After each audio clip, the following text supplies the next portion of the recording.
Sari net സാരികൾ use ചെയ്യുന്ന ആൾക്കാർ കുറച്ചുകൂടെ ശ്രദ്ധിക്കേണ്ട, പ്രത്യേകിച്ച് ക്രിസ്ത്യൻ ബ്രൈഡ്സ് ആണ് അങ്ങനെ വരാറുള്ളത്. അവർക്ക് സാറ്റിൻ പാവാട സ്റ്റിച്ച് ചെയ്തെടുക്കുകയാണ് ചെയ്യാറുള്ളത്. അതിൻ്റെ അകത്ത് ചിലവരെ ഇവിടെ വന്നിട്ട് നമ്മൾ കണ്ടിട്ടുള്ളതെന്ന് വെച്ച് കഴിഞ്ഞാല് പാവാടയും സാരിയും രണ്ട് അകലത്തിലായിരിക്കും നിൽക്കുന്നത്. വളരെ വ്യക്തമായിട്ട് നമുക്ക് വിസിബിൾ ആവുന്ന ഒരു രീതിയിലായിരിക്കും നെറ്റ് സാരീസ് വരുന്നത്. നെറ്റ് സാരി യൂസ് ചെയ്യുന്നവര് വളരെയധികം ഇക്കാര്യങ്ങൾ ശ്രദ്ധിക്കുക.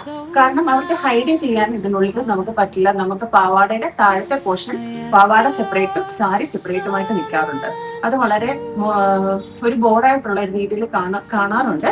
അപ്പോൾ നിങ്ങൾ സ്റ്റിച്ച് ചെയ്യാൻ കൊടുക്കുന്നിടത്ത് അത് പ്രത്യേകം അളവെടുത്ത് കാൽപാദത്തിന്റെ ഏകദേശം, അത് ഹീലാണ് യൂസ് ചെയ്യുന്നെങ്കിൽ ആ ഹീല് മറയുന്നിടം വരെയുള്ള അളവ് മെഷർമെന്റ് ആയിട്ട് കൊടുക്കാൻ ശ്രദ്ധിക്കുക.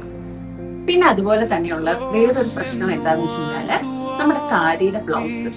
നമുക്ക് വൈഡ് നെക്ക് വളരെയധികം ഭംഗിയാണ് സാരി എടുക്കുമ്പോൾ കാണാനായിട്ട്. പക്ഷെങ്കിൽ ഇവിടെ നമ്മൾ കണ്ടുവരുന്ന ഒരു പ്രശ്നം എന്താണെന്ന് വെച്ചാൽ സ്റ്റിച്ച് ചെയ്യുന്ന സമയത്ത് നമുക്ക് വളരെ വൈഡ് നെക്ക് ആയിരിക്കും. പക്ഷെ ഈ രണ്ട് സൈഡിൽ നിന്നും പുറത്തേക്ക് ഇവിടെ പിന്ന് കുത്തി കഴിയുമ്പോൾ സാരിയുടെ ഷോൾഡറിൽ നമ്മൾ സാരി കുത്തി കഴിയുമ്പോൾ ഇത് താഴേക്ക് വരാറാണ് പതിവുള്ളത്.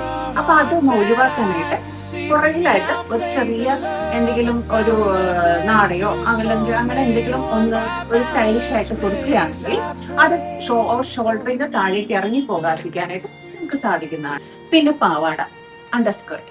നമുക്ക് അതിനകത്ത് വരുന്ന വേറൊരു വിഷയം എന്ന് വെച്ച് കഴിഞ്ഞാല് എല്ലാവരും ബെനിയൻ പാവാട കൊണ്ടുവരാറുണ്ട്. ബെനിയൻ ടൈപ്പ് പാവാട ഫിഷ് കട്ടായിട്ട് കൊണ്ടുവരാറുണ്ട്.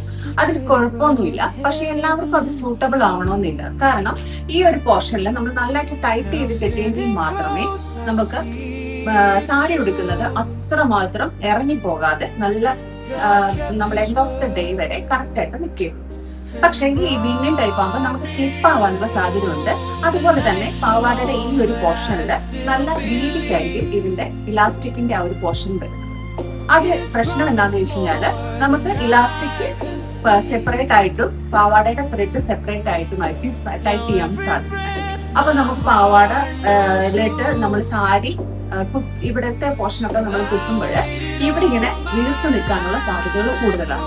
അപ്പൊ പാവാട വാങ്ങുമ്പോഴും അങ്ങനത്തെ കാര്യങ്ങളൊക്കെ ഒന്ന് ശ്രദ്ധിക്കുകയാണെങ്കിൽ നമുക്ക് ഇത്തവണത്തെ ഈ കല്യാണ സീസൺ അടിപൊളിയായിട്ട് നിങ്ങൾക്ക് സാരി ഉടുപ്പിച്ച് ഞങ്ങൾക്കും ബുദ്ധിമുട്ടുണ്ടാവില്ല, നിങ്ങൾക്ക് കാണാനും ബുദ്ധിമുട്ടുണ്ടാവില്ല.